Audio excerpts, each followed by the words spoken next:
അപ്പം ഞാനിത്തിരി ഉണ്ണിയപ്പം ഉണ്ടാക്കാൻ തന്നെയാണ് കേട്ടോ. അപ്പോൾ അതിനായിട്ട് ഞാൻ ഒരു 1.5 കപ്പ് റവ നന്നായിട്ട് നോർമൽ വാട്ടർ, അതായത് പച്ചവെള്ളം ഒഴിച്ചിട്ട് ഞാനത് കലക്കി വെച്ചു കേട്ടോ. അതവിടെ ഇരിക്കട്ടെ.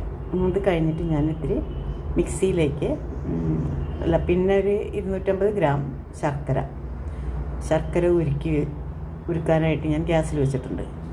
അത് കഴിഞ്ഞിട്ട് നമ്മൾ ചെയ്തത് എന്താണെന്ന് വെച്ചാൽ ഒരു കപ്പ് എന്ന് പറഞ്ഞാൽ ഇതിനൊരു കപ്പ് അരിപ്പൊടി, ഉറുമ്പ് കയറിയതാ ഇതിനൊരു കപ്പ് അരിപ്പൊടി, പിന്നെ 1 കപ്പ് മൈദ, ഇത്രയും കൂടി എടുത്തു കേട്ടോ.